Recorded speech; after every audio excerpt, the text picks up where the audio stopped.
Bismillahirrahmanirrahim. Alhamdulillahi wa kafa, wassalatu wassalamu ala nabiyil mustafa wa ala alihi wa ashabihi wa man ihtada, amma ba'du. Para pemirsa yang dirahmati Allah Subhanahu wa taala, setiap kita pasti menginginkan, dan itu adalah sebuah tabiat manusia yang menginginkan adanya memiliki sendiri tempat tinggal di muka bumi ini, memiliki rumah yang nyaman, tempat tinggal yang memungkinkan untuk dihuni, yang di dalamnya berkumpul bersama keluarga dan juga beristirahat dan juga melakukan aktivitas-aktivitas yang lain. Itu adalah kehidupan dunia. Bagaimana ketika kita dijanjikan oleh Allah Subhanahu wa taala untuk bisa memiliki tempat tinggal tersebut di surga, untuk bisa memiliki rumah di tempat yang sangat diharapkan setiap orang, sangat diharapkan setiap muslim dan setiap mukmin untuk menjadi penghuninya, yaitu penghuni surga. Apalagi dikhususkan dengan tempat tinggal atau rumah yang dijanjikan oleh Allah Subhanahu wa taala untuk ditempati di dalamnya. Maka dalam hal ini Nabiuna Rasulullah sallallahu alaihi wasallam mengatakan, mengajarkan kepada kita, apabila seseorang ingin memiliki rumah di surga tersebut, Nabi sallallahu alaihi wasallam bersabda di dalam hadis dari salah seorang sahabat wanita, Ummu Habibah, atau lebih tepatnya istri Nabi sallallahu alaihi wasallam radhiyallahu taala anha. Beliau mengatakan, "Ma min muslimin yusalli lillahi 12 rak'ah tatawwu'an ghairu faridah illa bunya lahu bihi baitan fil jannah." Hadis ini diriwayatkan oleh Imam Muslim, yang artinya dari Ummu Habibah radhiyallahu anha, dia pernah mengatakan, menyampaikan hadis dari Nabi sallallahu alaihi wasallam bahwa tidaklah seorang muslim apabila ia melaksanakan salat 12 rakaat di dalam satu harinya yang tatawwu', yaitu sunnah, tidak ghairu faridah, tidak wajib. Tidaklah seorang muslim melakukannya kecuali akan Allah bangunkan nanti di surga baginya sebuah rumah. Ini adalah cita-cita, ini adalah angan-angan, ini adalah keinginan setiap kita yang beriman kepada Allah dan Rasul-Nya. Ketika masuk surga, dia khususkan rumah di dalamnya. Maka amalan yang sangat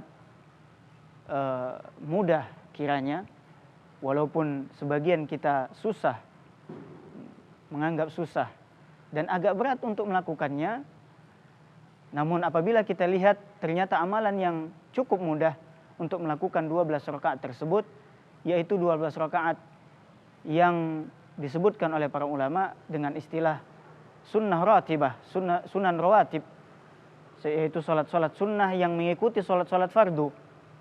Di dalam riwayat yang lain dari hadis Ummu Habibah tersebut dijelaskan bahwa 12 rakaat tersebut adalah rakaataini qabla zuhri wa rakaataini ba'daha, atau arba'u rakaatin. Di dalam riwayat yang lain dari hadis ini Nabi dijelaskan, dirincikan lagi bahwa 12 rakaat tersebut adalah 4 rakaat sebelum salat zuhur, kemudian 2 rakaat setelahnya, wa rakaataini ba'dal maghribi fi baitihi, dan 2 rakaat setelah maghrib di rumahnya, yaitu rumah Nabi sallallahu alaihi wasallam, wa rakaataini ba'dal isya'i fi baitihi, dan 2 rakaat lagi setelah salat isya di rumahnya juga, wa rakaataini qabla subhi, dan 2 rakaat sebelum melaksanakan salat subuh. Inilah 12 rakaat di dalam riwayat Ummu Habibah yang menjadi sunnah ratibah yang dikerjakan mengikuti salat-salat fardu. Pemirsa sekalian, Di dalam riwayat yang lain, lebih tepatnya riwayat Ibnu Umar, riwayat Abdullah Ibnu Umar radhiyallahu taala anhuma, dia mengatakan hafiztu min Rasulillah sallallahu alaihi wasallam 10 rakaat. Aku menghafal, aku mengingat, kata Abdullah Ibnu Umar radhiyallahu anhuma, dari Nabi sallallahu alaihi wasallam 10 rakaat. Perbedaannya hanya selisih 2 rakaat saja dari riwayat Ummu Habibah. Ummu Habibah mengatakan 12 rakaat, sedangkan Ibnu Umar mengatakan 10 rakaat, yaitu dikurangi dari sholat 4 rakaat sebelum zuhur, dikurangi 2 menjadi 2 rakaat saja sebelum sholat zuhur. Dikatakan atau dijelaskan bahwa perbedaan tersebut karena Ummu Habibah lebih banyak menyaksikan Nabi SAW mengerjakan sholat tersebut di rumahnya, sehingga bisa jadi salah satu penjelasan para ulama, ketika Nabi sholat di rumahnya maka beliau sholat 4 rakaat sebelum sholat zuhur, dan itu disaksikan oleh Ummu Habibah, maka Ummu Habibah menyampaikan apa yang ia saksikan. Adapun Abdullah bin Umar hanya menyaksikan, ya mungkin dia hanya menyaksikan Nabi mengerjakannya di masjid, dan dia menyaksikannya hanya mengerjakan 2 rakaat sebelum sholat zuhur. Inilah sedikit perbedaan yang disampaikan oleh Ummu Habibah dan juga satu lagi disampaikan oleh Abdullah ibnu Umar. Tapi hakikatnya keduanya mempunyai keutamaan tertentu. Siapa yang bisa untuk melaksanakan 4 rakaat sebelum zuhur, maka ini suatu kelebihan dan ada keutamaannya. Dan jika tidak bisa atau waktunya sudah tidak memungkinkan lagi melakukan 4 rakaat, maka cukup dia melakukan 2 rakaat sebelum sholat zuhur. Pemirsa sekalian, inilah 12 rakaat atau 10 rakaat yang dianjurkan, disunnahkan bagi setiap kita untuk melakukannya. Ada yang qabliyah sebelum dan ada juga yang setelah. Sebagian dikerjakan di rumah beliau sallallahu alaihi wasallam, maka kita juga bisa mengerjakannya, dan sebagian lagi tidak masalah untuk dikerjakan di dalam masjid. Kemudian apabila seseorang, dan biasanya ini terjadi pada sholat-sholat qabliyah, yaitu sebelum sholat fardu. Terkadang beberapa kesibukan yang akhirnya tidak bisa untuk mengerjakan qabliyah tersebut, ya adapun ba'diyah maka bisa saja setelah sholat di masjid pasti dia bisa mengerjakan sholat yang ba'diyah. Adapun qabliyah diantaranya adalah 2 rakaat sebelum subuh dan 4 atau 2 rakaat sebelum zuhur. Maka apabila seorang terlambat atau tidak sempat untuk mengerjakannya, disinilah di dalam beberapa hadis Nabi SAW menjelaskan bahwa boleh untuk diqadha, boleh untuk dikerjakan setelah melakukan sholat fardu. Seperti misalnya sholat sunnah 2 rakaat sebelum sholat subuh. Apabila mungkin seseorang biasanya dia tidak meninggalkan 2 rakaat tersebut, maka suatu ketika tertinggal karena mungkin terlambat untuk bangun subuhnya, dan ketika ingin ke masjid mendapati bahwa sholat subuh sudah dilaksanakan, maka dia boleh untuk mengqadha'nya dalam 2 hal. Ya, dijelaskan para ulama di dalam masalah fikih, boleh dikerjakan langsung setelah sholat subuh, dan boleh juga dikerjakan ketika matahari sudah meninggi. Namun yang paling afdal kata sebagian ulama adalah setelah syuruk, yaitu setelah matahari meninggi, ya, namun dibolehkan untuk mengerjakannya langsung setelah sholat subuh.